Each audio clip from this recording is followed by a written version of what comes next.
5 hari lagi. Aku seharusnya menikah dengan laki-laki yang dulu mengajakku makan dari hasil narik ojek online. Laki-laki yang pernah berkata, aku mungkin belum punya apa-apa, tapi aku nggak akan pernah ninggalin kamu. Aku mempercayai setiap kata itu. Aku rela bekerja lebih keras. Aku rela mengorbankan tabunganku. Aku rela begadang setiap malam. Bahkan aku ikut membangun mimpi yang akhirnya mengubah hidupnya.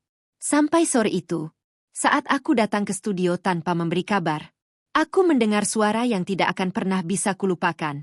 Aku juga mulai merasa. Tapi sebelum aku lanjutkan cerita ini sampai ke bagian yang paling menyakitkan, aku ingin menyapa kalian dulu. Kalian sedang menonton dari kota atau daerah mana? Coba tulis di kolom komentar ya. Terima kasih karena sudah meluangkan waktu mendengarkan ceritaku. Sekarang, aku akan mulai dari awal. Namaku Maya. Usiaku 28 tahun.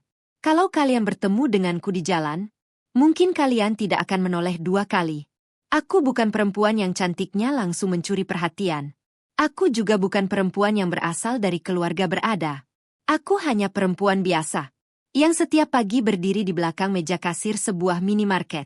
Setiap tanggal gajian, aku selalu menghitung uangku berkali-kali.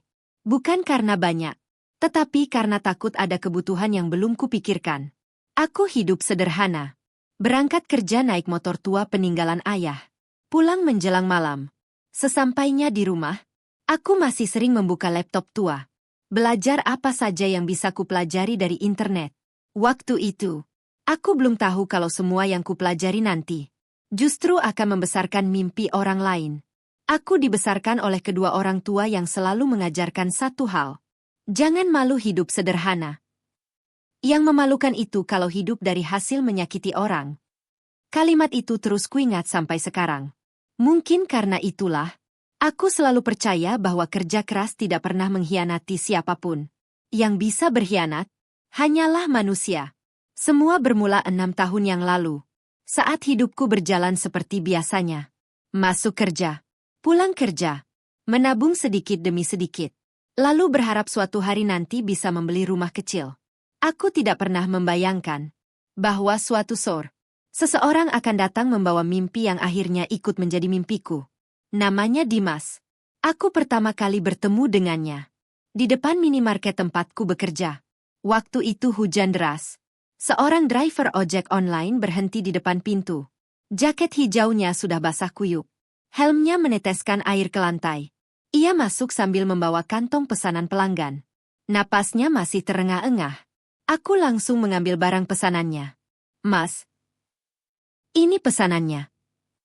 Ia tersenyum. Terima kasih ya. Senyumnya sederhana, tapi hangat.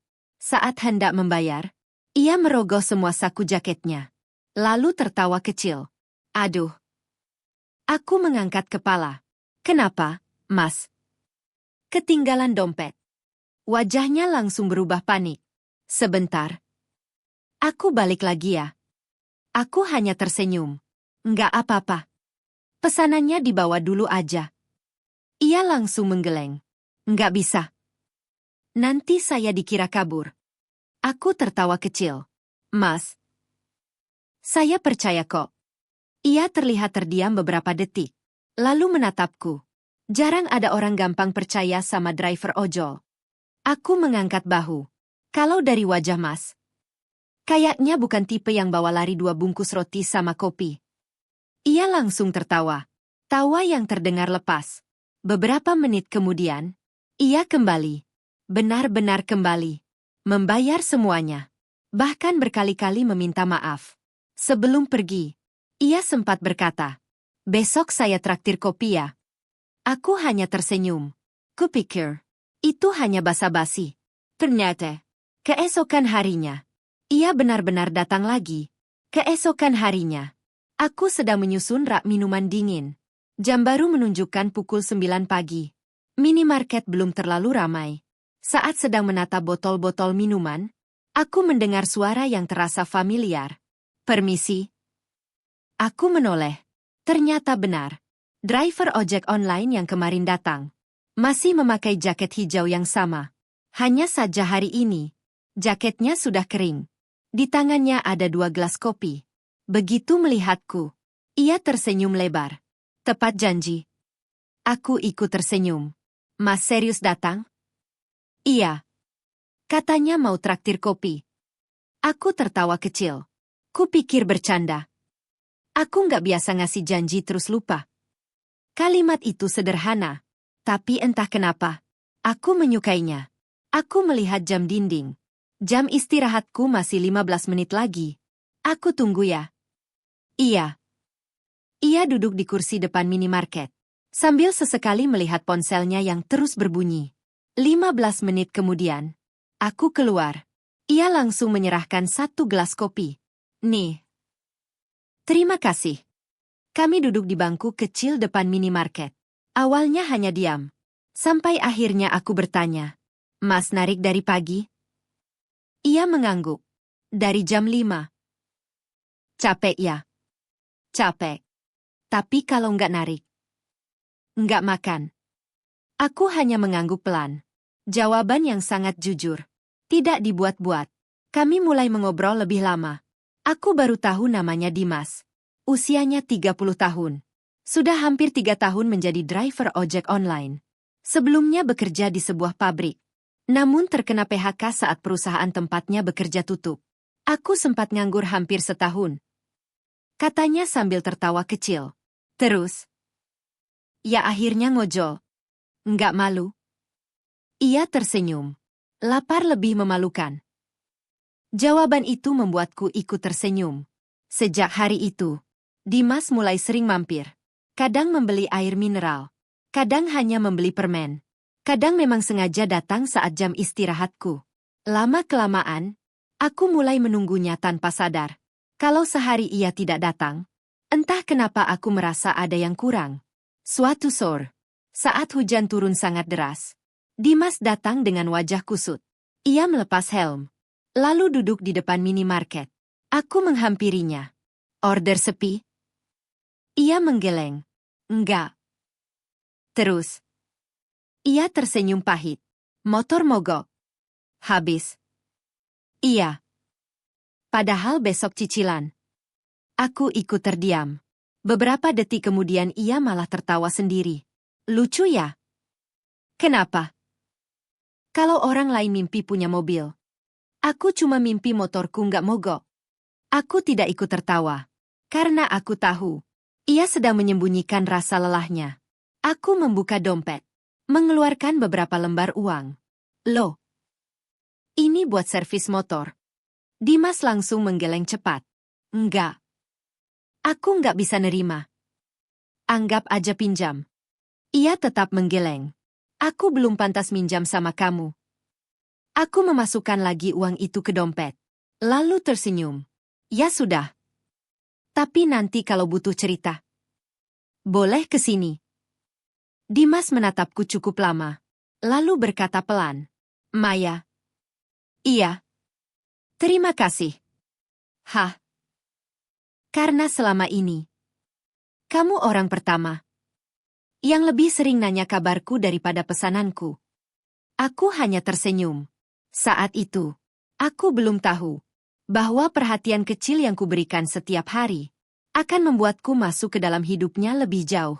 Dan sejak itulah, aku mulai mengetahui satu mimpi besar yang selama ini selalu ia sembunyikan dari semua orang. Beberapa minggu berlalu, aku dan Dimas mulai semakin akrab. Kadang kami hanya sempat berbicara 5 menit. Kadang sampai jam istirahatku habis. Entah kenapa, obrolan dengannya selalu terasa ringan. Suatu malam, aku baru saja selesai shift. Jam menunjukkan pukul 10. Saat keluar dari minimarket, kulihat Dimas sedang duduk di atas motornya. Helmnya masih menggantung di setang. Kok belum pulang? Ia tersenyum. Nunggu kamu. Aku sedikit heran. Kenapa? Mau ngajak makan? Aku langsung tertawa. Masih ada uang. Ia ikut tertawa. Tenang. Hari ini order lumayan. Kami akhirnya makan di sebuah warung pecel lele pinggir jalan. Tidak ada lilin. Tidak ada musik. Hanya suara kendaraan yang berlalu lalang. Dan aroma ikan bakar dari warung sebelah. Saat sedang makan, Aku melihat Dimas beberapa kali menatap ponselnya. Bukan membuka media sosial, melainkan melihat sebuah video. Video siapa? Ia terlihat sedikit malu. Videoku. Aku mengernyit. Videomu? Ia mengangguk. Iya. Aku meminta ponselnya. Boleh lihat? Ia ragu-ragu. Jangan ketawa ya. Aku tersenyum. Nggak bakal. Begitu video diputar, aku melihat Dimas sedang berbicara di depan kamera. Isinya sederhana. Tentang pengalaman menjadi driver ojek online. Tentang pelanggan. Tentang perjuangan mencari nafkah. Tentang kejadian-kejadian lucu di jalan. Cara bicaranya sangat natural. Lucu. Tidak dibuat-buat. Aku bahkan beberapa kali tertawa sendiri. Video selesai. Aku menatapnya. Mas. Iya. Ini bagus. Dimas malah tertawa kecil. Bagus apanya? View-nya cuma 23. Aku kembali melihat jumlah penontonnya. Benar. Baru 23 kali ditonton. Komentarnya pun hanya 2. Salah satunya bahkan berbunyi. Mending ngojol aja daripada sok jadi YouTuber. Aku langsung menatap Dimas. Mas sedih? Ia mengangkat bahu. Sedikit. Tapi udah biasa. Lagian siapa juga yang mau nonton driver ojol? Aku menggeleng. Bukan karena nggak menarik. Lalu? Karena orang belum menemukan videomu. Dimas tertawa. Kamu optimis banget. Aku tersenyum. Karena aku suka caramu cerita. Ia memandangku cukup lama. Loh? Kenapa? Kamu tahu nggak? Apa? Belum pernah ada yang bilang begitu. Aku terdiam. Maksudnya? Semua orang bilang aku kebanyakan mimpi. Ayah temanku bilang. Driver ojol ya sudah narik aja. Ngapain main YouTube? Aku menghela napas pelan. Terus kamu? Aku tetap upload. Kenapa? Ia tersenyum. Karena aku senang. Jawaban itu sederhana. Tapi aku bisa melihat matanya berbinar. Tatapan orang yang benar-benar mencintai mimpinya. Saat kami selesai makan, aku berkata pelan. Mas. Iya. Jangan berhenti upload. Ia menatapku. Walaupun yang nonton baru 23 orang. Aku mengangguk. Iya. Suatu hari nanti. Mungkin bukan 23 lagi. Dimas tertawa kecil. Kalau jutaan. Aku ikut tertawa. Kenapa enggak? Ia menggeleng sambil tersenyum. Kalau itu terjadi, aku traktir kamu seumur hidup. Aku langsung mengulurkan tangan. Janji? Ia menjabat tanganku. Janji. Saat itu, aku benar-benar percaya bahwa suatu hari nanti, laki-laki sederhana yang sedang makan pecel lele bersamaku itu akan dikenal oleh banyak orang. Hanya saja, aku tidak pernah membayangkan ketika semua orang akhirnya mengenalnya. Justru akulah yang perlahan mulai dilupakannya.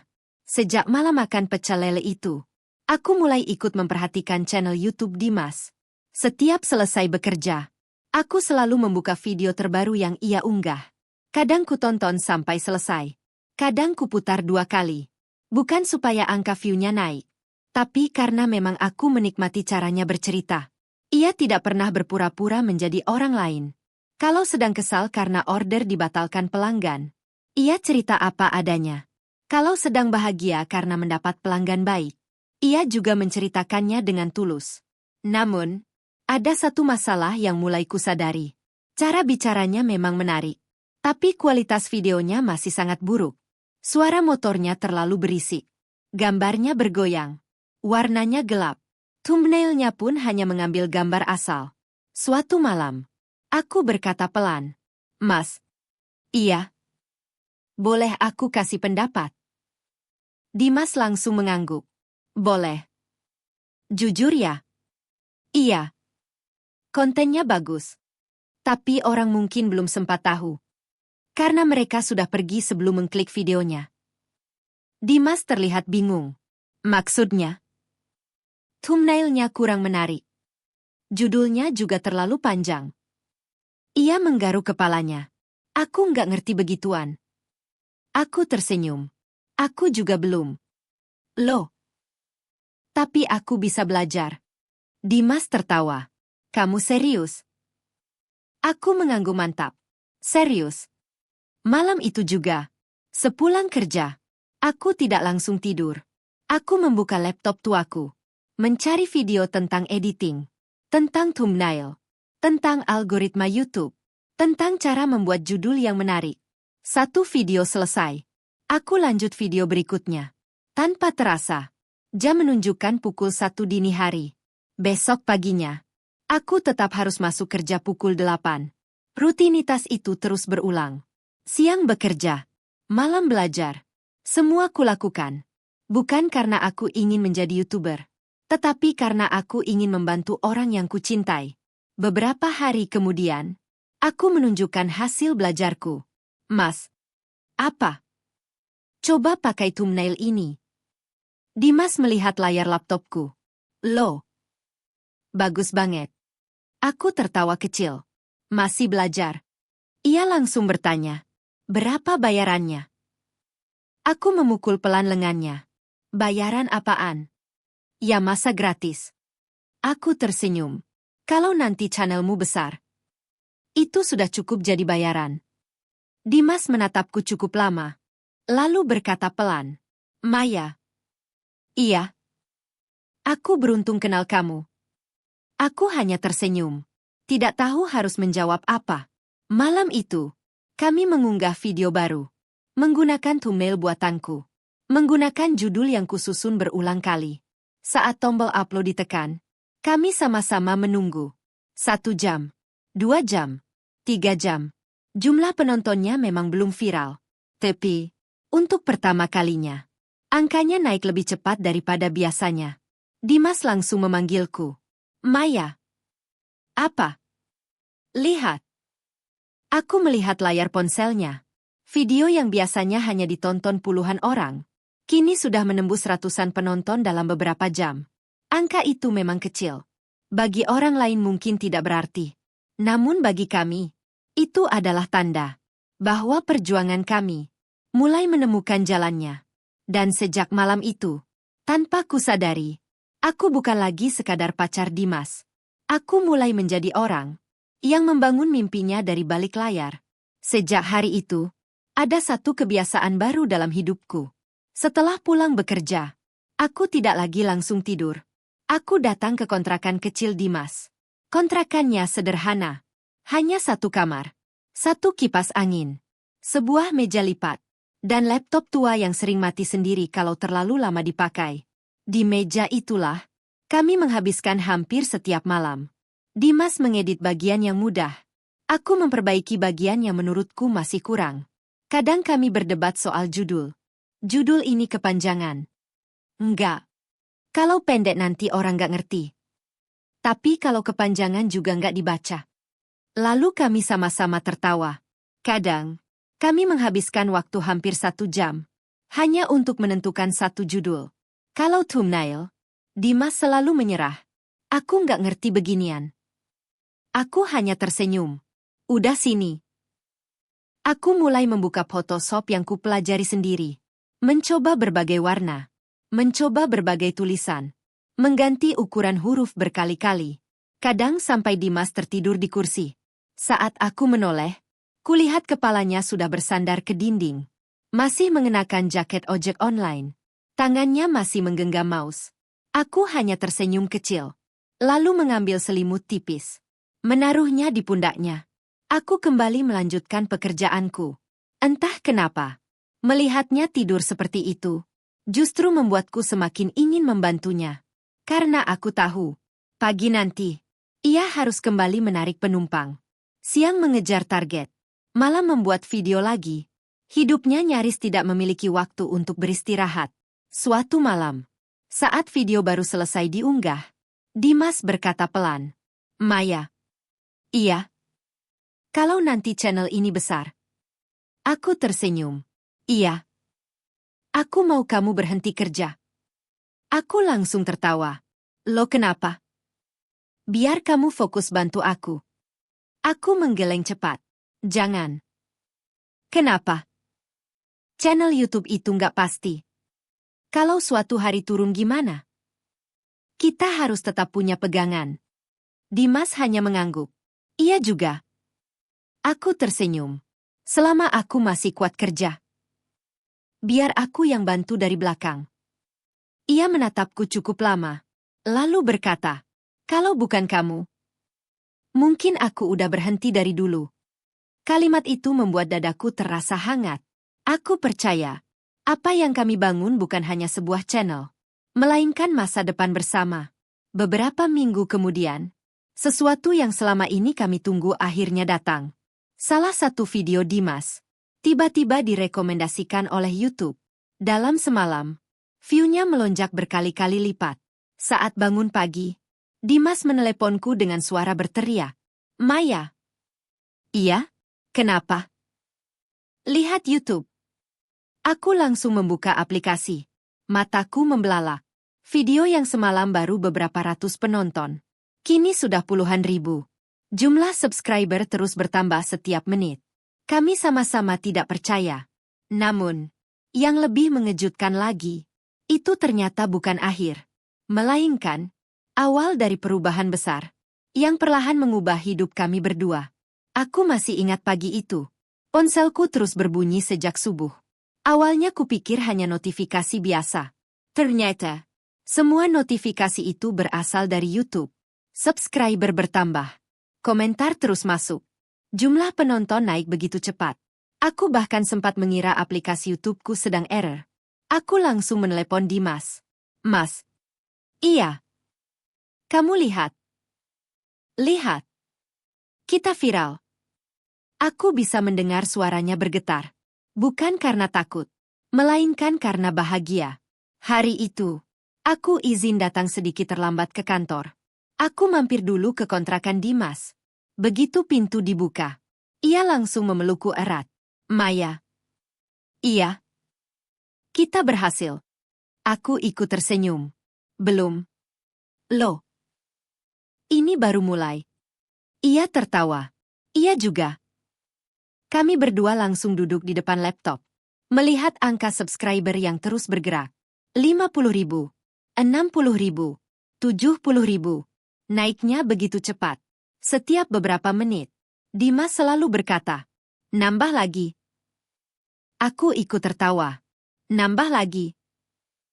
Hari itu, untuk pertama kalinya, YouTube mengirimkan penghasilan yang jumlahnya jauh lebih besar daripada hasil Dimas mengojek selama 1 bulan. Dimas memandangi angka itu cukup lama, lalu menoleh kepadaku. Maya. Iya. Aku takut. Aku mengernyit. Takut kenapa? Takut ini cuma mimpi. Aku menggenggam tangannya. Kalau memang mimpi, berarti kita lagi mimpi bareng. Ia tertawa. Air matanya ikut jatuh. Seminggu setelah video itu viral, mulai banyak email masuk. Ada yang menawarkan kerjasama. Ada yang ingin mengirim produk. Ada yang mengajak kolaborasi. Aku membantu membalas satu persatu. Membuat jadwal. Menyusun kalender konten. Mengatur waktu syuting. Semuanya masih kami kerjakan berdua. Kadang, aku sampai membawa laptop ke minimarket. Saat jam istirahat, aku membalas email sponsor. Teman kerjaku sampai bertanya, Mei. Iya. Kamu lagi kerja sampingannya? Aku hanya tersenyum. Bantu tunangan. Wah. Udah kayak manajer. Aku tertawa. Enggak. Aku cuma bantu sebisanya. Padahal, tanpa kusadari, pekerjaanku sudah jauh lebih banyak daripada sekadar membantu. Aku mulai mengurus hampir semua hal di balik layar. Mulai dari jadwal syuting, judul video, thumbnail, balasan email, kontrak kerjasama, sampai menghitung pemasukan dari YouTube. Sedangkan Dimas fokus membuat konten. Dan memang, itulah pembagian yang kami sepakati. Suatu malam, saat kami selesai syuting, Dimas mengeluarkan sebuah kotak kecil dari tasnya. Aku langsung mengernyit. Itu apa? Buka aja. Begitu kubuka, di dalamnya ada sebuah cincin sederhana. Aku langsung menatapnya. Mas. Dimas tersenyum gugup. Aku tahu. Aku belum kaya. Aku juga belum punya rumah. Tapi, aku nggak mau nunggu semuanya sempurna. Maya, mau nggak kamu jadi istriku? Air mataku langsung jatuh. Aku bahkan tidak sempat menjawab. Hanya mengangguk berkali-kali. Dimas tersenyum lega. Lalu memasangkan cincin itu di jari manisku. Mulai hari ini, kita bukan cuma bangun channel, tapi juga bangun masa depan. Aku memeluknya erat. Saat itu, aku benar-benar percaya bahwa semua perjuangan panjang kami akan berakhir di pelaminan. Aku tidak tahu bahwa setelah cincin itu melingkar di jariku, akan datang seseorang yang perlahan membuat Dimas berubah menjadi laki-laki yang bahkan tidak lagi kukenal. Setelah pertunangan kami, hidup terasa berjalan lebih cepat. Kalender di dinding mulai penuh dengan catatan. Jadwal syuting, meeting, deadline sponsor, kolaborasi. Aku sampai membeli papan tulis kecil. Kutempel di dinding kontrakan Dimas. Semua jadwal kutulis dengan spidol warna-warni. Senin syuting, Selasa editing, Rabu revisi, Kamis meeting, Jumat upload, Sabtu live, Minggu brainstorming. Dimas sering tertawa melihat kesibukanku. Kamu ini? Iya. Lebih ribet daripada bos. Aku ikut tertawa. Kalau nggak diatur, nanti semuanya berantakan. Ia mengangguk. Iya, Bu Manager. Aku langsung memukul pelan lengannya. Apaan sih? Padahal, saat itu aku sama sekali tidak merasa seperti manajer. Aku hanya ingin semua berjalan baik. Subscriber terus bertambah. 100.000, 200.000, 500.000. Angka yang dulu hanya kami impikan, kini benar-benar ada di depan mata. Beberapa brand besar mulai menghubungi kami. Nilai kontraknya juga semakin besar. Aku belajar membaca kontrak kerjasama. Belajar membuat invoice. Belajar menghitung pajak. Belajar menyusun proposal. Semuanya kupelajari sendiri lewat internet. Seringkali, aku baru tidur pukul 2 pagi. Lalu pukul 7 sudah kembali berdiri di belakang mesin kasir. Suatu malam, Dimas melihatku tertidur di depan laptop. Ia membangunkanku pelan. Maya. Aku membuka mata perlahan. Udah jam 2. Aku langsung duduk. Loh. Thumbnail belum selesai. Dimas menutup laptopku. Udah. Besok aja. Aku menggeleng. Nggak bisa. Upload besok pagi. Ia menggenggam kedua tanganku. Maya. Iya. Kamu capek. Aku tersenyum. Sedikit. Kenapa masih dipaksa? Aku menatap wajahnya. Karena aku percaya. Percaya apa? Suatu hari nanti, semua ini akan jadi cerita yang kita banggakan. Dimas tersenyum. Lalu tanpa berkata apa-apa, ia memelukku. Pelukan yang membuat semua rasa lelahku seolah hilang. Beberapa minggu kemudian, subscriber akhirnya menembus 1 juta. Kami sama-sama menangis. YouTube mengirimkan penghargaan Silver Play Button beberapa bulan sebelumnya. Kini, target berikutnya sudah jauh lebih besar. Malam itu, kami makan di warung sate langganan. Masih warung sederhana. Masih di pinggir jalan. Aku berkata sambil tertawa. Dulu kita rayain 1.000 subscriber di warung pecel lele. Iya. Sekarang 1 juta subscriber. Masih di pinggir jalan juga. Dimas ikut tertawa. Lain kali restoran mewah. Aku langsung menggeleng. Nggak usah. Kenapa? Selama makannya sama kamu, di mana aja tetap enak. Dimas menggenggam tanganku. Aku janji. Nanti kalau kita sudah nikah, kamu nggak usah kerja lagi. Aku tersenyum. Nanti aja dipikirin. Enggak. Aku serius.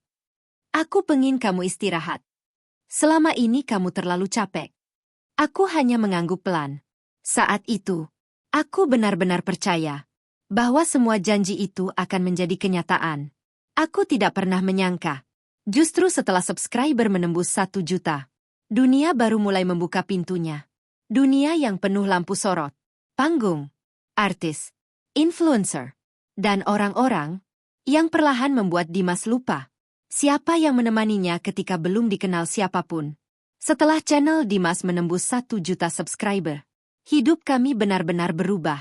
Kalau dulu kami harus menghubungi brand satu persatu, sekarang brand yang justru menghubungi kami.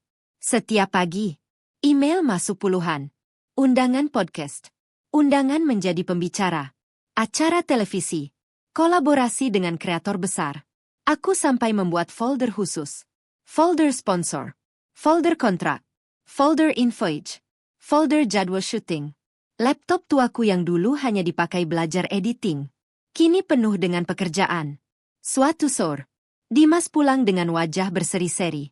Begitu masuk kontrakan, ia langsung mengangkat sebuah kotak. Maya. Iya. Lihat ini.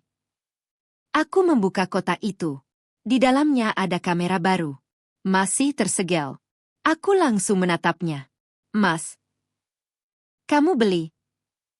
Dimas mengangguk sambil tersenyum lebar. Akhirnya, aku mengusap perlahan kotak kamera itu. Entah kenapa, air mataku langsung jatuh. Loh, kenapa nangis? Aku tertawa sambil menghapus air mata. Nggak tahu. Cuma, aku ingat kamera bekas yang dulu. Dimas ikut terdiam. Ia masih ingat.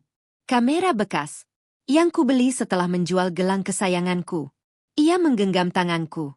Maya. Iya. Nanti kamera bekas itu jangan dijual. Kenapa? Itu saksi perjuangan kita. Aku mengangguk. Iya.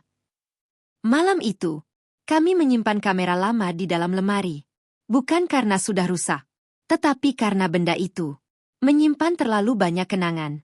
Beberapa minggu kemudian, Dimas mulai sering bepergian ke Jakarta. Kadang 2 hari, kadang 3 hari, kadang hampir seminggu. Alasannya selalu sama. Meeting, podcast, workshop kreator, kolaborasi.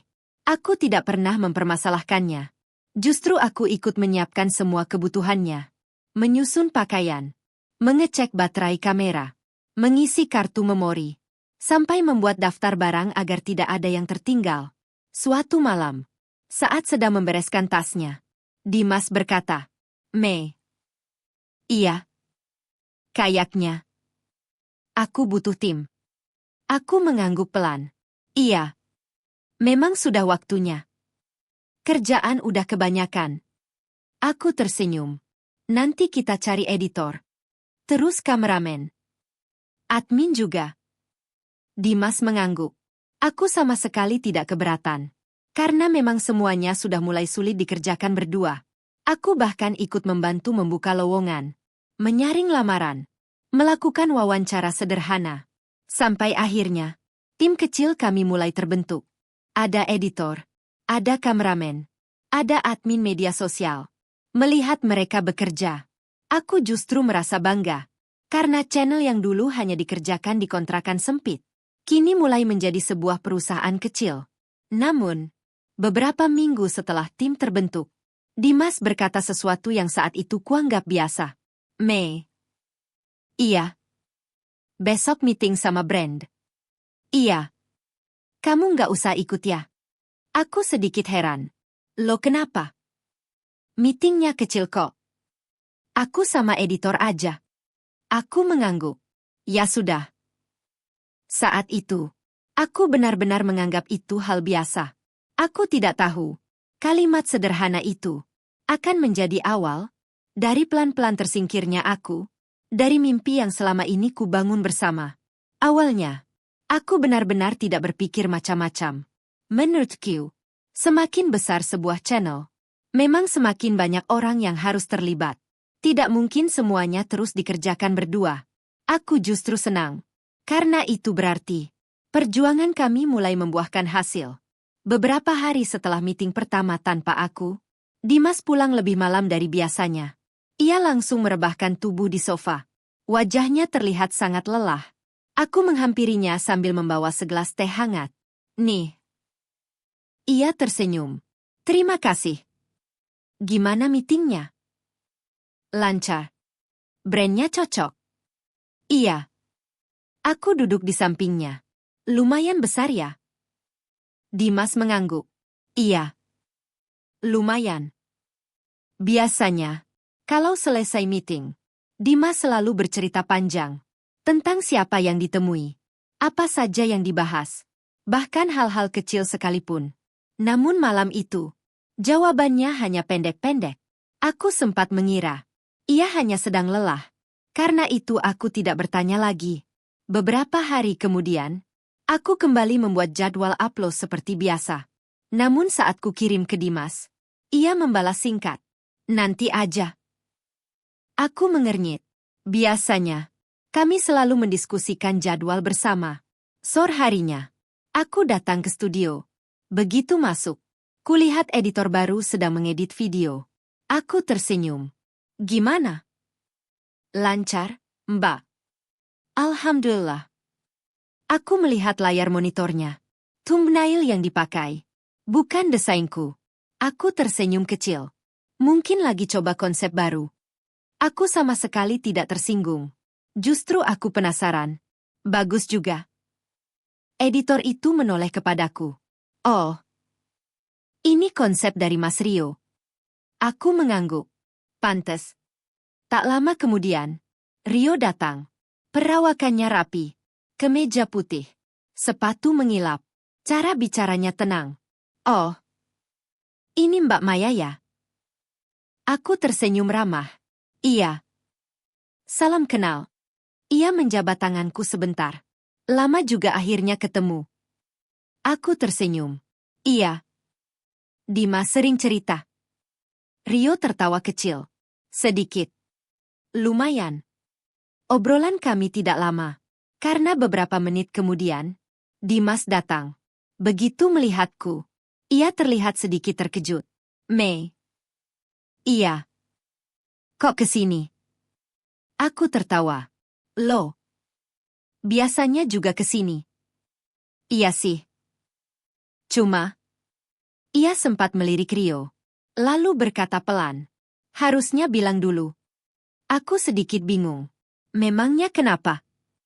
Nggak apa-apa. Cuma tadi lagi meeting. Aku langsung meminta maaf. Oh. Maaf ya. Kupikir sudah selesai. Nggak apa-apa.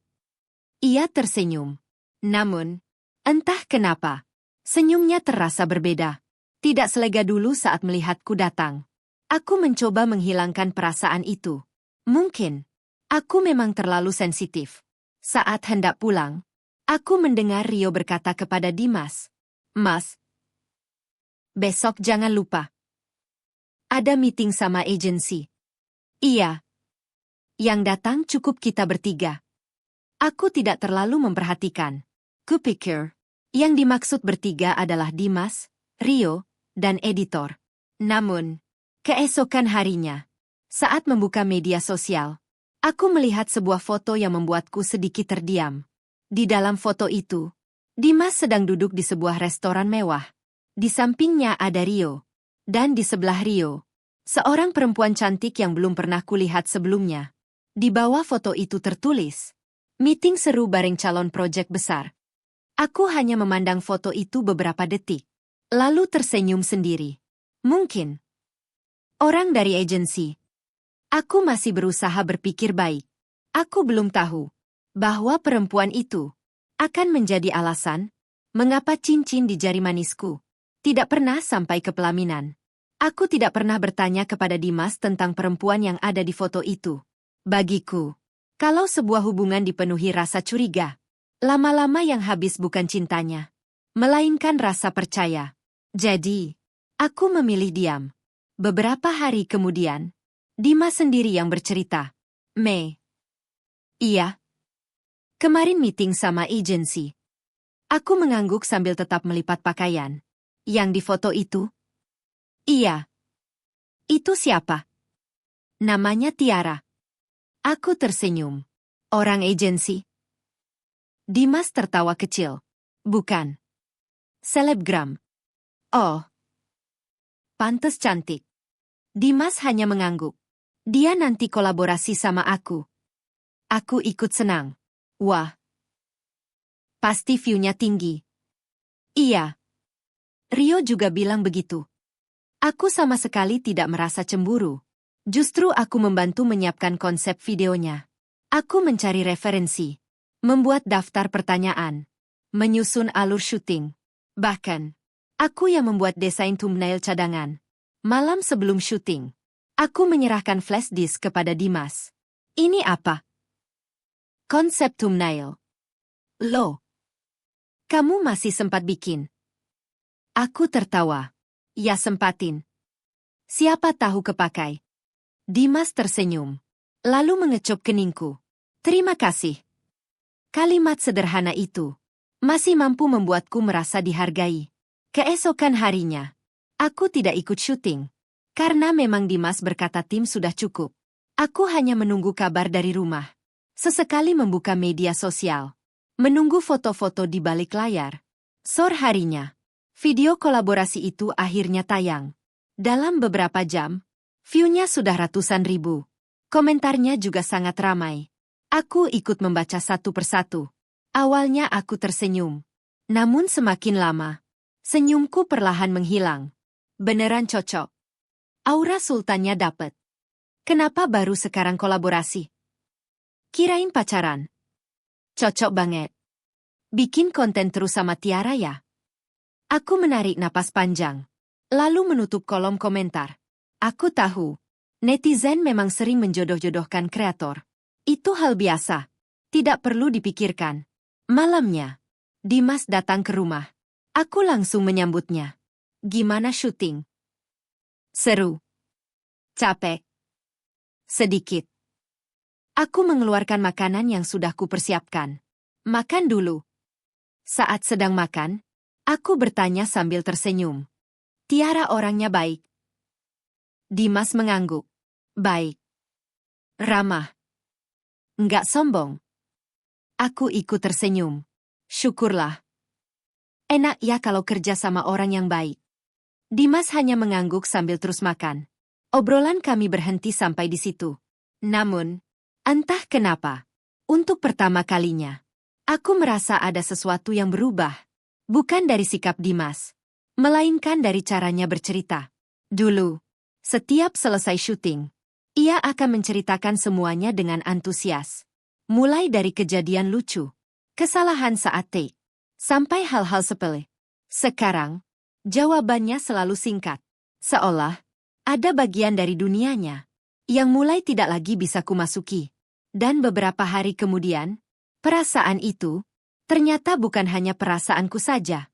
Beberapa hari setelah video kolaborasi itu tayang, aku datang ke studio seperti biasa, membawakan makanan.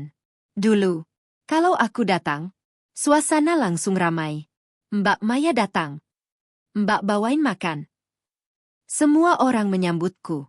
Hari itu, suasananya berbeda. Editor hanya mengangguk. Kameramen sibuk dengan pekerjaannya.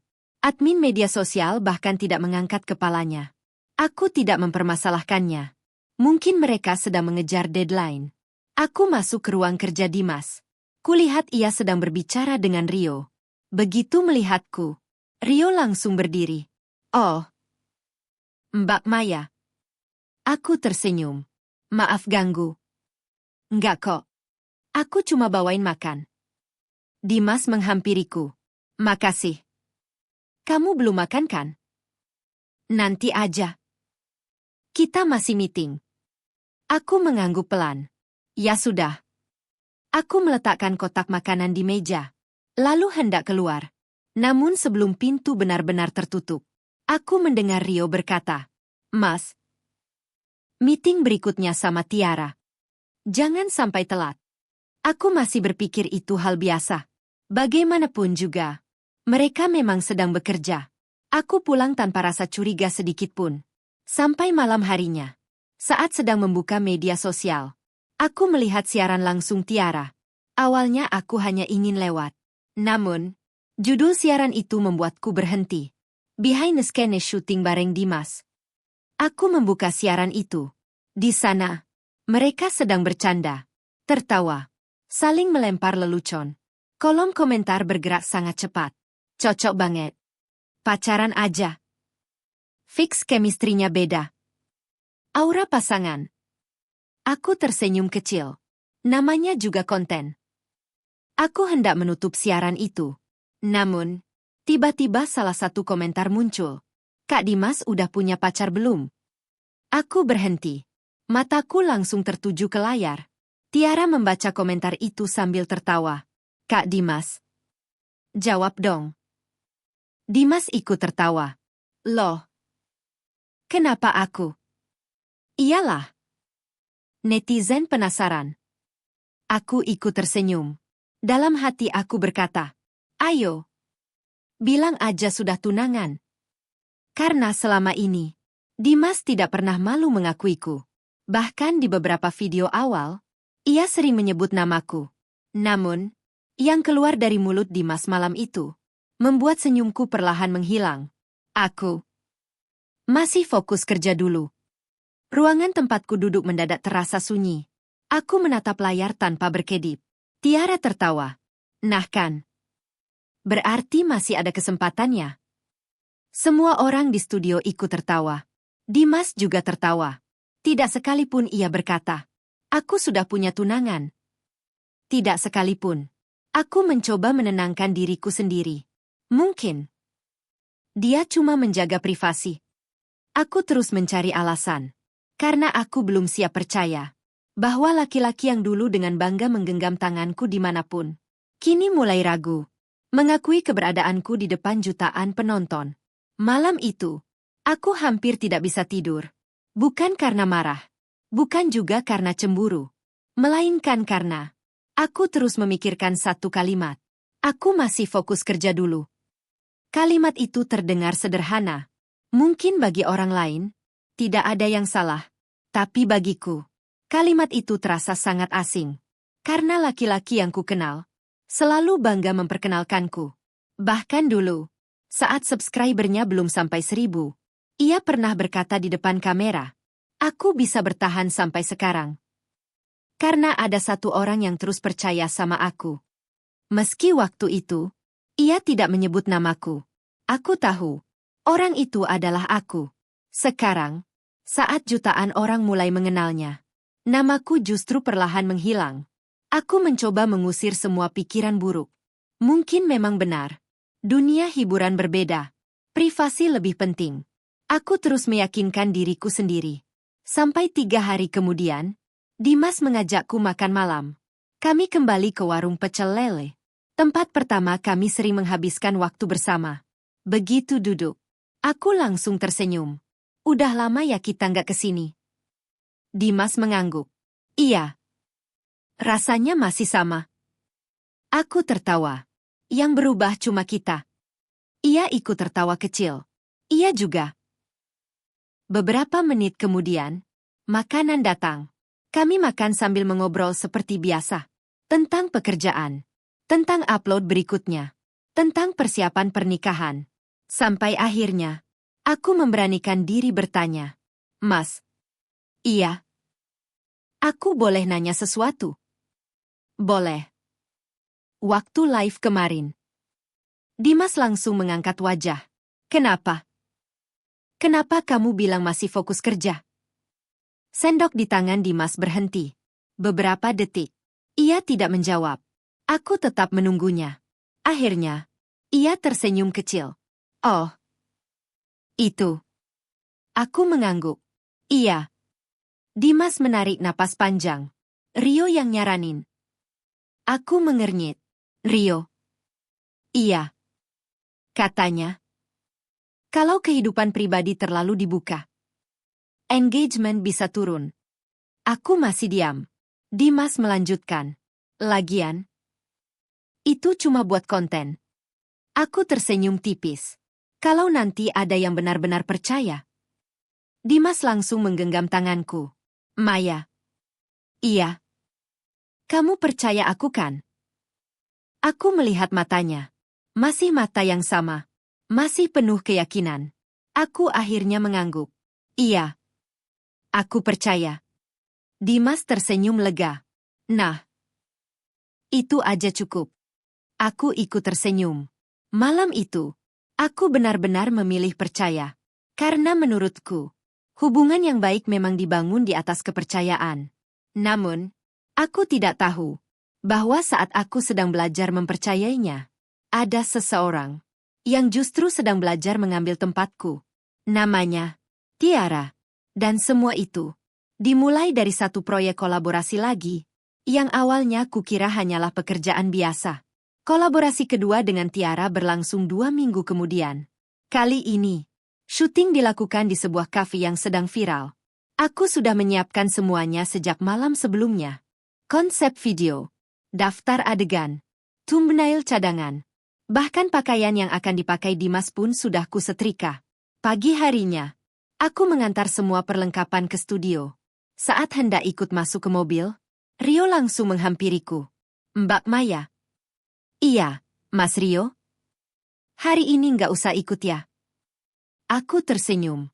"Oh, kenapa?" "Lokasinya sempit. Kalau kebanyakan orang malah ribet." Aku mengangguk pelan. "Ya sudah. Kupikir memang begitu. Lagi pula sekarang sudah ada kameramen. Sudah ada editor. Tidak seperti dulu." Aku melambaikan tangan ke arah Dimas. "Hati-hati ya." Dimas membuka kaca mobil. "Iya. Nanti malam aku telepon." Aku mengangguk sambil tersenyum. "Semangat." Mobil itu perlahan pergi. Aku masih berdiri di depan studio, sampai mobilnya benar-benar hilang dari pandangan. Entah kenapa, hari itu aku merasa sangat kosong. Biasanya, aku selalu ikut mengangkat kamera, membawakan minum, mengecek baterai, mengingatkan jadwal. Sekarang, semua itu tidak lagi dibutuhkan. Aku mencoba menghibur diriku sendiri. Ini kan memang tujuan dari awal. Kalau channel sudah besar, memang harus punya tim. Aku terus mengulang kalimat itu, seolah sedang meyakinkan diriku sendiri.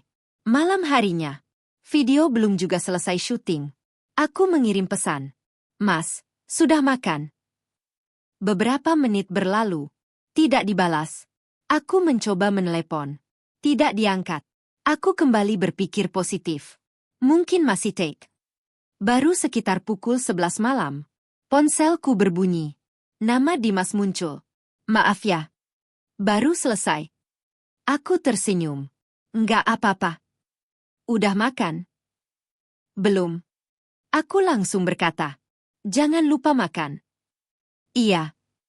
"Kamu udah tidur?" "Belum. Nunggu kabar kamu." Di seberang telepon, Dimas terdiam beberapa detik, lalu berkata pelan, "Maya." "Iya." "Maaf ya." "Kenapa?" "Akhir-akhir ini, aku jarang punya waktu buat kamu." Aku tersenyum kecil. "Nggak apa-apa. Aku ngerti. Kerjaan lagi banyak." Ia terdengar mengembuskan napas lega. "Terima kasih." Aku menutup telepon dengan hati yang jauh lebih tenang. Namun, keesokan paginya, saat video itu tayang, aku melihat sesuatu yang membuatku kembali terdiam. Di akhir video, biasanya selalu ada tulisan kecil. "Terima kasih untuk Maya." Atau, "Terima kasih untuk tunanganku yang selalu membantu di balik layar." Sudah bertahun-tahun tulisan itu selalu ada. Meski hanya beberapa detik. Meski mungkin tidak banyak yang memperhatikannya. Hari itu, tulisan itu menghilang. Sebagai gantinya, yang muncul justru daftar nama tim baru. Editor, kameramen, manager, admin. Semua disebut. Kecuali aku. Aku memandangi layar laptop cukup lama. Lalu tersenyum pelan. Mungkin mereka hanya lupa. Aku masih terus mencari alasan. Karena saat itu, aku belum siap menerima kenyataan bahwa perlahan, namaku benar-benar sedang dihapus. Dari perjalanan yang dulu kami bangun bersama, aku tidak pernah membahas soal ucapan terima kasih yang hilang itu. Kupikir, mungkin memang benar. Mereka hanya lupa. Lagi pula, semakin besar sebuah tim, semakin banyak hal yang harus dipikirkan. Aku tidak ingin menjadi perempuan yang selalu menuntut untuk diakui. Karena sejak awal, aku memang membantu Dimas bukan untuk mencari nama. Aku hanya ingin melihatnya berhasil. Namun, seminggu kemudian, ada sesuatu yang kembali membuatku berpikir.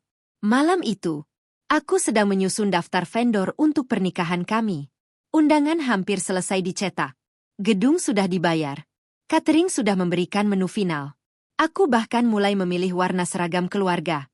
Saat sedang menghitung anggaran, ponselku berdering. Nama Dimas muncul. Aku langsung mengangkatnya.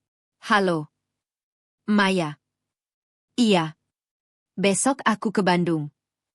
Aku berhenti menulis. Bandung. Iya. Kolaborasi lagi. Sama siapa? Tiara. Aku mengangguk pelan. Oh. Berapa hari? Mungkin 3. 3 hari. Iya. Aku membuka kalender. Mas. 5 hari lagi kita ketemu Weo. Iya. Nanti aku usahain pulang sebelum itu. Aku tersenyum. Jangan lupa ya. Nggak mungkin lupa. Telepon ditutup. Aku kembali melanjutkan pekerjaanku. Namun entah kenapa, malam itu aku merasa gelisah. Bukan karena Tiara, melainkan karena akhir-akhir ini semua rencana pernikahan lebih banyak kurus sendirian. Gaun, undangan, dekorasi, souvenir, keluarga, semuanya. Kalau ada yang bertanya, calon suaminya ikut pilih. Aku selalu tersenyum. Dia lagi banyak kerjaan. Semua orang memaklumi, termasuk aku. 3 hari kemudian, Dimas benar-benar pulang. Namun bukan ke rumahku, melainkan langsung ke studio. Aku baru mengetahuinya saat melihat unggahan admin. Meeting evaluasi setelah syuting. Aku kembali berpikir positif. Ya sudah. Mungkin memang masih ada pekerjaan. Sore harinya, aku datang ke studio membawa makanan. Aku tahu mereka pasti belum sempat makan. Begitu masuk, suasana di dalam sangat ramai. Rio, editor, kameramen, admin, semuanya ada. Termasuk Tiara. Ia sedang duduk di ruang rapat, masih mengenakan pakaian syuting. Saat melihatku, ia langsung berdiri sambil tersenyum ramah. Halo, Mbak. Aku ikut tersenyum. Halo. Aku Tiara. Iya. Aku Maya. Ia langsung mengulurkan tangan. Senang akhirnya bisa ketemu. Aku menjabat tangannya. Senang juga. Jujur, kesan pertamaku pada Tiara sebenarnya baik. Ia sopan, tidak sombong. Cara bicaranya juga lembut. Kami bahkan sempat mengobrol beberapa menit. Mbak yang dulu bantu edit videonya ya? Aku sedikit terkejut. Iya. Dimas sering cerita. Aku tersenyum. Oh ya. Iya. Katanya tanpa Mbak. Channel itu mungkin gak akan sebesar sekarang. Aku hanya tertawa kecil. Ah. Mas Dimas aja yang kerja keras. Tiara menggeleng. Enggak. Dia selalu bilang. Di balik semua ini ada orang yang paling berjasa. Kalimat itu membuat hatiku kembali hangat. Mungkin. Aku memang terlalu banyak berpikir. Mungkin. Semua kekhawatiranku selama ini tidak benar. Namun, beberapa menit kemudian, saat semua orang mulai masuk ke ruang rapat, Rio justru menahan langkahku. Mbak Maya. Iya. Meeting internal. Jadi, Mbak tunggu di luar dulu ya. Aku menatap pintu ruang rapat yang perlahan ditutup. Di dalam, ada Dimas, ada Tiara, ada seluruh tim. Dan untuk pertama kalinya, aku benar-benar berada di luar lingkaran yang dulu kubangun bersama Dimas. Aku duduk sendirian di ruang tunggu studio. Di hadapanku, kotak-kotak makanan yang kubawa mulai dingin. Biasanya, kalau aku datang, Dimas pasti langsung keluar, mengajakku makan bersama. Atau setidaknya memperkenalkanku kepada orang-orang yang baru bergabung. Hari itu, tidak ada. Pintu ruang rapat tertutup rapat. Sesekali terdengar suara tawa dari dalam. Aku hanya memainkan ponselku, berusaha mengusir rasa canggung. Sekitar 40 menit kemudian, pintu akhirnya terbuka. Satu persatu orang keluar. Editor, kameramen, Admin. Lalu Tiara. Begitu melihatku masih duduk, ia langsung menghampiri. Mbak, kok masih di sini? Aku tersenyum. Iya. Nunggu Dimas. Oh. Maaf ya. Tadi meetingnya agak lama. Nggak apa-apa. Tiara kembali tersenyum. Lalu pamit lebih dulu. Duluan ya, Mbak. Hati-hati. Iya. Setelah Tiara pergi, barulah Dimas keluar. Wajahnya terlihat lelah, namun masih sempat tersenyum. Mei. Iya. Nunggu lama? Aku menggeleng. Enggak kok. Padahal, kakiku sudah mulai pegal karena duduk terlalu lama. Aku mengangkat kantong makanan. Nih. Buat kalian. Dimas melihat jam tangannya. Loh. Belum dimakan. Aku nunggu kamu. Ia langsung terlihat bersalah. Maaf. Tadi kebablasan. Aku tersenyum. Enggak apa-apa. Kami akhirnya makan berdua di pantry studio. Sudah lama sekali kami tidak makan hanya berdua. Namun, suasananya terasa berbeda. Dimas lebih sering melihat ponselnya. Sesekali membalas chat. Sesekali membuka email. Aku mencoba mengajak bicara. Syuting di Bandung gimana? Lancar. Capek. Lumayan. View-nya pasti bagus ya. Mudah-mudahan. Jawabannya singkat. Tidak seperti dulu. Aku kembali bertanya. Tiara orangnya ternyata baik ya? Dimas mengangguk. Iya. Profesional. Lumayan enak diajak kerja. Aku tersenyum. Syukurlah. Lalu suasana kembali hening. Aku menatap wajah Dimas. Entah sejak kapan, lingkaran hitam di bawah matanya mulai terlihat. Ia memang semakin sibuk. Semakin terkenal. Semakin banyak pekerjaan. Mungkin, aku terlalu egois kalau terus menuntut perhatian. Aku mencoba memahami. Namun tepat saat kami hampir selesai makan, Rio masuk ke pantry. Oh. Mas Dimas. Iya. Besok pagi jam 9 jangan lupa. Ada meeting sama tim agensi. Iya. Tiara juga datang. Dimas mengangguk. Siap. Rio baru menyadari keberadaanku. Oh, Mbak Maya. Iya, Mas. Mohon maaf ya. Mulai bulan depan, meeting internal sama klien memang dibatasi. Aku sedikit bingung. Dibatasi? Iya. Supaya pembahasannya lebih fokus. Aku tersenyum sopan. Oh. Baik. Rio kembali berkata. Jangan salah paham ya, Mbak. Ini prosedur baru. Aku hanya mengangguk. Tidak apa-apa. Setelah Rio pergi, aku masih berusaha tersenyum. Namun di dalam hati, ada sesuatu yang terasa aneh. Dulu, tidak ada istilah prosedur. Tidak ada istilah orang luar. Aku selalu ada. Di setiap keputusan besar channel itu. Sekarang, tanpa ada yang mengatakannya secara langsung, aku mulai merasa seolah-olah aku hanyalah tamu di tempat yang dulu kubangun dari nol. Dan malam itu, saat kami hendak pulang, aku melihat sesuatu yang membuat perasaan tidak enak di hatiku semakin sulit untuk kuabaikan. Malam itu, aku dan Dimas berjalan keluar studio. Aku membawa tas. Dimas membawa kamera. Kami berjalan berdampingan seperti biasa. Namun, baru beberapa langkah, sebuah mobil berhenti tepat di depan studio. Kaca mobilnya terbuka. Ternyata Tiara. Mas Dimas. Dimas langsung menoleh. Iya. Mau sekalian? Arah rumahku lewat kok. Dimas sempat melihat ke arahku. Lalu tersenyum. Nggak usah. Aku bawa motor. Tiara tertawa kecil. Yaudah. Hati-hati ya. Iya. Mobil itu pun pergi. Aku tersenyum. Cantik ya orangnya. Dimas hanya tertawa kecil. Iya. Aku kembali berkata sambil bercanda.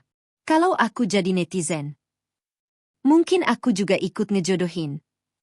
Dimas langsung menoleh. Loh. Kenapa ngomong begitu? Aku tertawa. Kan cuma bercanda. Ia ikut tersenyum. Namun, entah kenapa, senyumnya terlihat dipaksakan. Perjalanan pulang malam itu terasa sepi. Biasanya, kami selalu saling bercerita. Hari itu, yang terdengar hanya suara kendaraan. Sesampainya di depan rumah, Dimas langsung berpamitan. Besok aku ke Jakarta lagi. Aku sedikit terkejut. Lagi? Iya.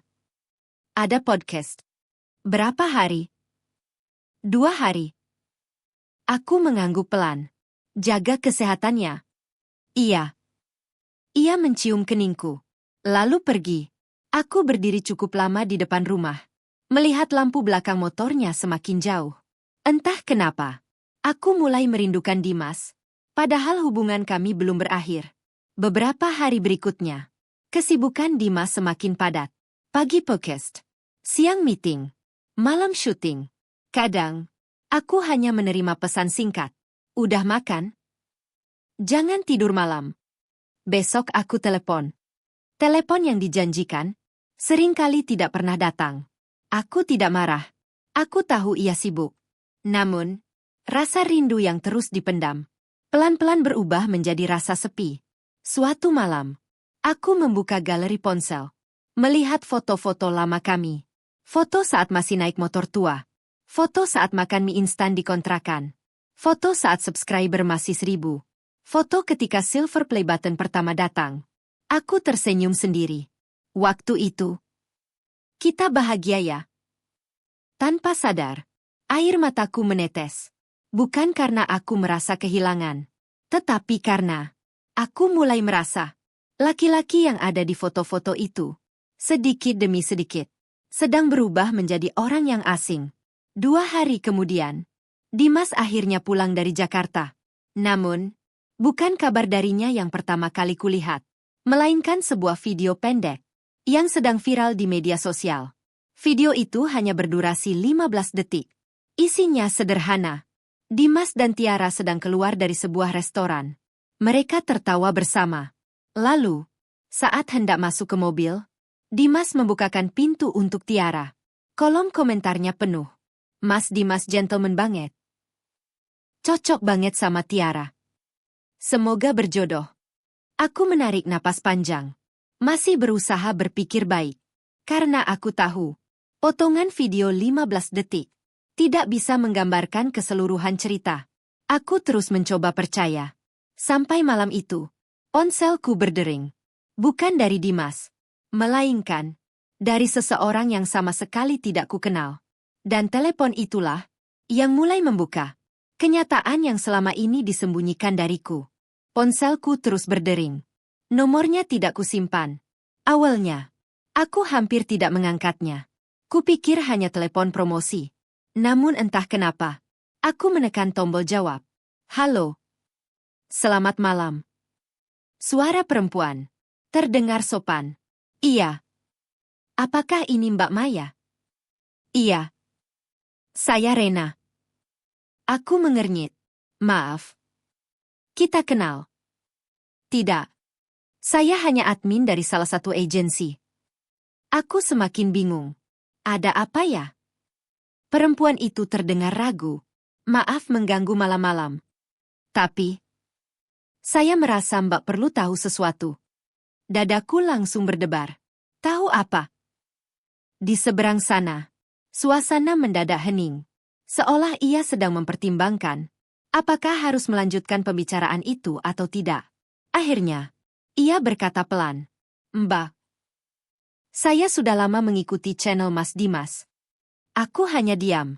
Saya juga tahu kalau sebenarnya Mbak adalah tunangannya. Aku mulai menggenggam ponsel lebih erat. Lalu, saya cuma nggak tega. Aku menelan ludah. Nggak tega kenapa? Karena di luar sana, banyak orang mengira Mas Dimas dan Kak Tiara memang sedang dekat. Aku mencoba tetap tenang. Itu cuma konten. Iya. Saya juga awalnya berpikir begitu. Tapi, ia kembali berhenti. Aku mulai tidak sabar. Tapi apa? Beberapa klien Sudah mulai meminta mereka tampil sebagai pasangan. Jantungku berdetak lebih cepat. Sebagai pasangan? Iya. Aku langsung menggeleng. Itu kan cuma kebutuhan iklan. Rena menghela napas. Semoga memang begitu, Mbak. Kalimat itu membuat dadaku semakin sesak. Kenapa kamu ngomong begitu? Karena beberapa hari yang lalu, saya mendengar sesuatu saat meeting. Aku langsung berdiri dari kursi. Apa yang kamu dengar? Saya nggak bisa cerita semuanya. Kenapa? Takut kena masalah. Aku mencoba menenangkan suara. Tolong. Kalau memang menyangkut tunangan saya, jangan setengah-setengah. Rena terdiam cukup lama. Lalu akhirnya berkata, saya cuma dengar Mas Rio bilang, chemistry mereka jangan dirusak dulu. Aku mengernyit. Maksudnya? Status hubungan Mas Dimas jangan diumumkan dulu. Aku langsung memejamkan mata. Tubuhku mulai terasa dingin. Rena melanjutkan. Karena pasangan konten mereka sedang naik. Aku masih berusaha berpikir positif. Mungkin itu cuma strategi promosi. Iya. Bisa jadi. Tapi ada satu kalimat lagi. Aku menggenggam ponsel semakin erat. Apa? Kalau publik tahu Mas Dimas sudah bertunangan, nilai jualnya bisa turun. Kalimat itu seolah menghantam kepalaku. Selama ini, aku terus mencari alasan. Terus membela Dimas. Terus berkata dalam hati, dia pasti punya alasan. Namun malam itu, untuk pertama kalinya, aku mulai bertanya pada diriku sendiri. Kalau benar semua ini hanya strategi, kenapa yang harus disembunyikan? Selalu aku? Dan pertanyaan itu belum sempat menemukan jawaban. Karena 2 hari kemudian, Dimas mengajakku datang ke studio. Katanya, ada sesuatu yang ingin ia bicarakan. Aku tidak tahu. Pertemuan itulah yang akan mengubah seluruh arah hidupku. 2 hari kemudian, aku datang ke studio lebih awal. Pesan Dimas semalam masih terngiang di kepalaku. Besok datangnya. Aku mau ngobrol. Hanya itu. Tidak ada penjelasan. Tidak ada emoji seperti biasanya. Sepanjang perjalanan, entah kenapa dadaku terasa tidak nyaman. Aku terus mencoba menenangkan diri. Mungkin dia mau jelasin soal semua ini. Mungkin juga dia mau minta maaf. Aku memarkir motor, lalu berjalan masuk ke studio. Suasananya lebih sepi dari biasanya. Editor belum datang. Kameramen juga belum terlihat. Hanya Rio yang sedang berbicara dengan seseorang melalui telepon. Begitu melihatku, ia langsung menutup panggilannya. Oh, Mbak Maya. Aku tersenyum sopan. Mas Dimas sudah datang? Belum. Oh. Duduk dulu aja. Aku mengangguk. Sambil menunggu, aku melihat-lihat studio. Sudah hampir setahun sejak mereka pindah ke tempat ini. Banyak yang berubah. Kamera bertambah. Lampu semakin lengkap. Meja editing kini ada 3. Di salah satu dinding, terpajang foto-foto perjalanan channel. Saat aku mendekat, senyumku perlahan menghilang. Foto pertama, Dimas menerima silver play button. Di sampingnya ada Rio. Foto kedua, launching studio baru. Ada seluruh tim. Foto ketiga, perayaan 1 juta subscriber. Ada Tiara. Aku terus melihat satu persatu. Sampai akhirnya kusadari sesuatu. Tidak ada satupun fotoku. Padahal, aku ada di hari-hari itu. Aku ikut saat silver play button datang. Aku ikut memotong tumpeng saat studio diresmikan. Aku juga ikut merayakan 1 juta subscriber. Aku ada. Tapi, seolah tidak pernah ada. Aku mengembuskan napas pelan. Mungkin, mereka hanya memilih foto yang berbeda. Aku kembali mencari alasan. Tak lama kemudian, pintu studio terbuka. Dimas masuk tergesa-gesa. Maaf. Macet. Aku tersenyum. Enggak apa-apa. Ia menghampiriku. Maya. Iya. Ayo masuk. Kami masuk ke ruang kerjanya. Ruangan yang dulu sering kupakai mengedit video sampai dini hari. Kini, Di atas meja sudah berdiri komputer baru, kursi baru, rak penghargaan. Semuanya tampak jauh lebih mewah. Namun, entah kenapa, aku justru merasa asing. Dimas duduk di depanku. Beberapa kali menarik napas. Seolah sedang menyusun kalimat. Aku menatapnya. Mas. Iya. Kamu mau ngomong apa? Ia menundukkan kepala. Lalu berkata pelan. Sebelumnya, aku mau minta maaf. Jantungku langsung berdegup lebih cepat. Karena akhir-akhir ini, aku terlalu sibuk. Aku tersenyum tipis. Enggak apa-apa. Bukan cuma itu. Aku kembali diam. Dimas mengusap wajahnya. Ada banyak hal yang berubah. Aku mengangguk pelan. Iya. Aku juga ngerasa. Ruangan kembali sunyi. Beberapa detik kemudian, Dimas berkata, Mei, aku mau kamu ngerti dulu. Kalau dunia yang sekarang sudah nggak sama seperti dulu. Kalimat itu, entah kenapa, langsung membuat dadaku terasa sesak. Karena untuk pertama kalinya, aku merasa pembicaraan ini tidak akan berakhir seperti yang selama ini kuharapkan. Aku menatap Dimas tanpa berkedip. Kalimatnya masih menggantung. Mei, aku mau kamu ngerti dulu. Kalau dunia yang sekarang sudah nggak sama seperti dulu. Aku tersenyum tipis. Terus, Dimas menghela napas panjang. Sekarang semua yang aku lakukan selalu diperhatiin orang. Aku mengangguk. Iya. Aku ngerti. Bukan cuma penonton. Brand juga. Agensi juga. Aku masih diam. Semua orang punya penilaian. Aku mulai merasa arah pembicaraan ini semakin tidak nyaman. Mas, kamu sebenarnya mau ngomong apa? Dimas kembali terdiam. Tangannya saling menggenggam. Kebiasaan yang selalu ia lakukan kalau sedang gugup. Aku pengin semuanya tetap baik. Aku tersenyum kecil. Aku juga. Lalu, ia kembali menarik napas. Rio bilang. Aku langsung memotong. Lagi-lagi Rio. Bukan. Dengar dulu. Aku memilih diam. Dimas melanjutkan. Beberapa brand premium mulai masuk. Iya. Mereka suka image yang bersih. Aku mulai mengernyit. Image bersih. Iya. Mereka nggak suka kehidupan pribadi terlalu diekspos. Aku mengangguk. Terus hubungannya sama kita. Dimas tidak langsung menjawab. Ia justru berdiri. Berjalan ke arah jendela. Memandangi jalan di depan studio. Seolah lebih mudah berbicara kepada kaca daripada menatap mataku. Mei. Iya. Menurut kamu, kalau kita tunda nikah beberapa bulan, gimana? Aku langsung membeku. Tunda? Iya. Kenapa? Biar semuanya lebih tenang dulu. Aku masih berusaha tersenyum. Mas, undangan udah dicetak. Iya. Gedung udah dibayar. Iya. Keluarga juga udah siap.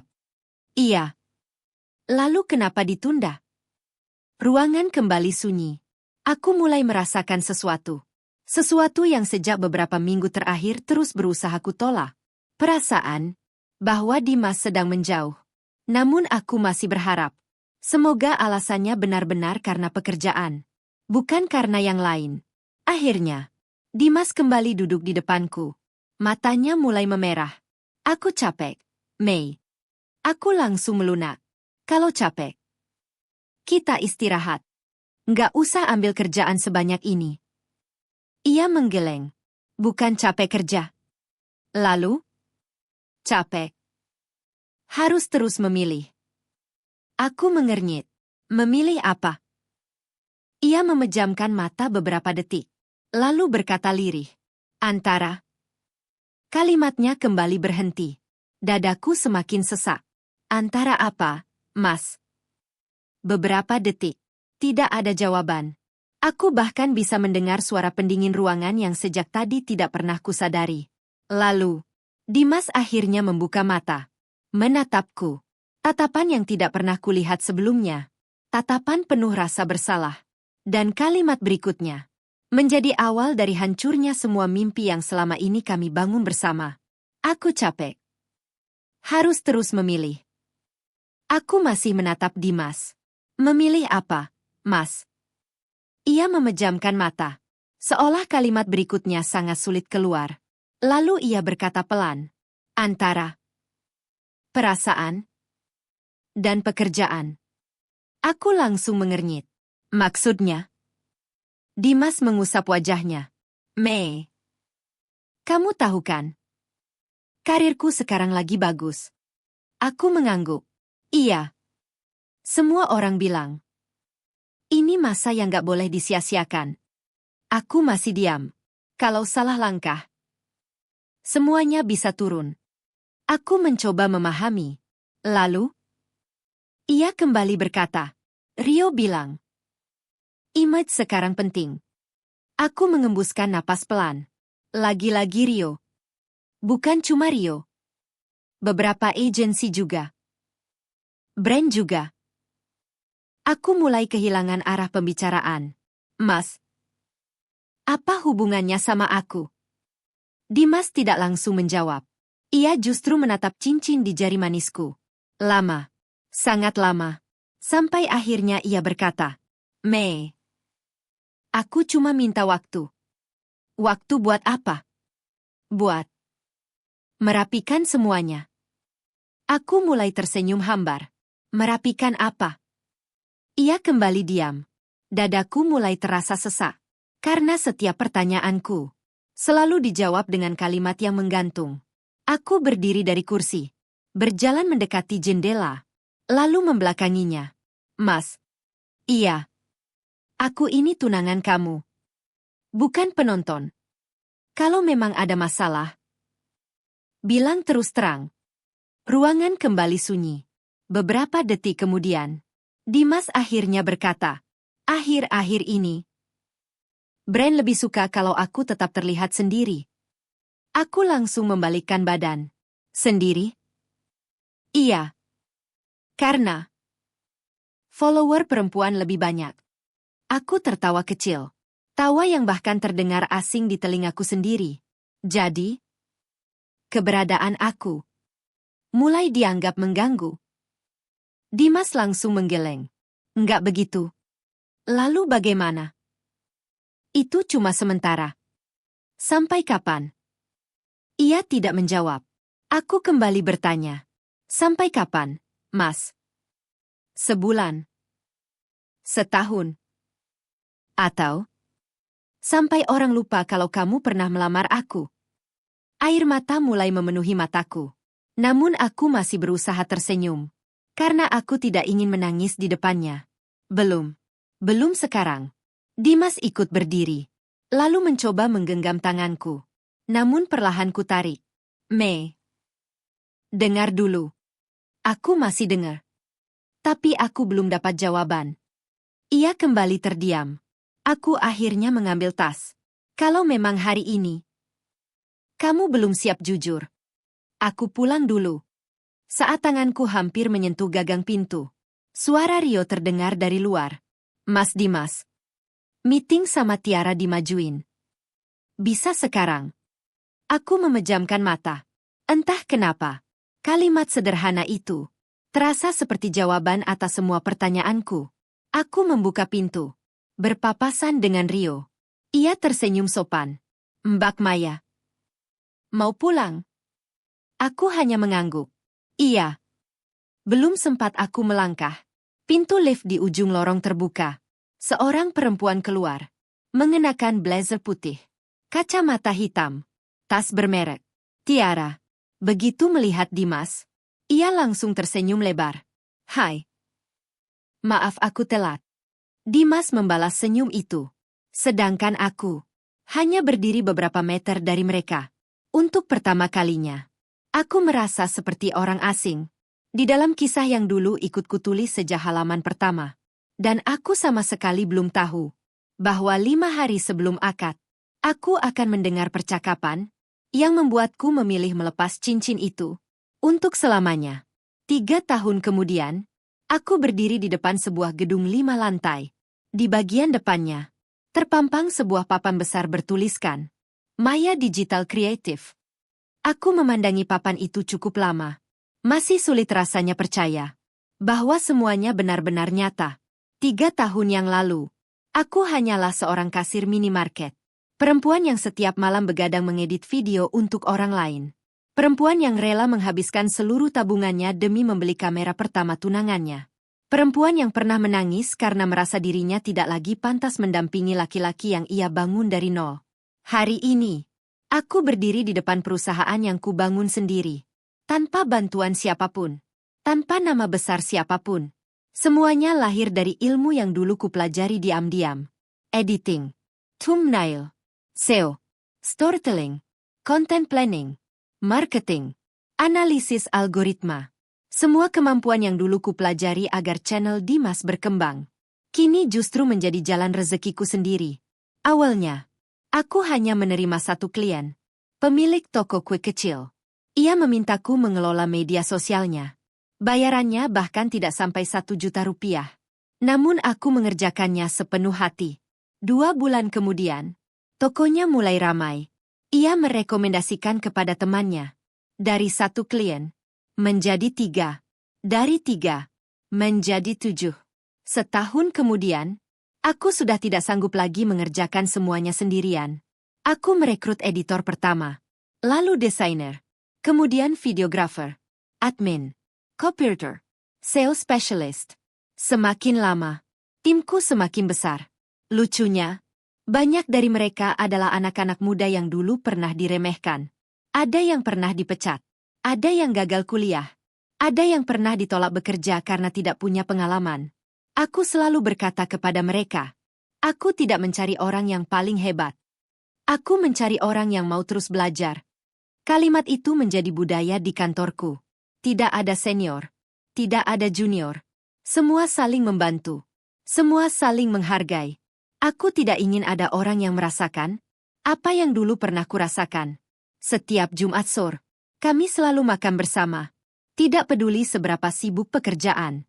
Aku ingin mereka merasa bahwa kantor ini bukan sekadar tempat mencari gaji, melainkan tempat pulang.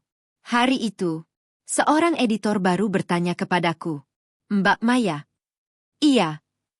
Kenapa Mbak selalu bilang, kalau ide semua orang harus didengar? Aku tersenyum, karena aku pernah berada di posisi saat pendapatku perlahan tidak lagi dianggap. Aku menjawab pelan, karena sebuah perusahaan bisa besar karena satu ide kecil. Kalau kita berhenti mendengar, berarti kita berhenti berkembang. Mereka mengangguk. Aku tersenyum melihat wajah-wajah penuh semangat itu. Sore harinya, ayah dan ibu datang ke kantor. Ini pertama kalinya mereka melihat gedung baru yang baru selesai direnovasi. Ayah berdiri cukup lama di depan ruang kerja. Beliau melihat satu persatu ruangan. Studio, ruang editing, meeting room, podcast room. Semua dibangun dari hasil kerja keras kami. Ayah menoleh kepadaku. Anduk. Iya, ya. Dulu. Ayah sedih lihat kamu pulang sambil nangis. Aku langsung memeluk beliau. Tapi sekarang, ayah bangga. Air mataku kembali jatuh. Bukan karena sedih, melainkan karena bahagia. Aku akhirnya bisa membuktikan bahwa keputusan paling menyakitkan dalam hidupku justru menjadi keputusan terbaik. Aku membeli rumah baru untuk kedua orang tuaku. Rumah yang sejak dulu selalu mereka impikan. Tidak besar, tetapi nyaman. Ada taman kecil. Ada ruang untuk ayah berkebun. Ada dapur luas untuk ibu memasak. Saat pertama kali menerima kunci rumah, ibu menangis. Beliau berkata, dulu ibu pikir, kamu kehilangan masa depan. Ternyata, Tuhan sedang memindahkanmu ke masa depan yang jauh lebih baik. Aku hanya bisa memeluk beliau. Tentang Dimas, aku sesekali masih mendengar kabarnya. Bukan karena aku mencari tahu, melainkan karena dunia digital memang sempit. Beberapa teman kreator masih sering membahasnya. Katanya, channel Dimas mulai turun. Bukan langsung, tetapi perlahan. Penonton mulai merasa kontennya berubah. Tidak lagi hangat seperti dulu. Tidak lagi sederhana. Semuanya terasa terlalu dibuat-buat.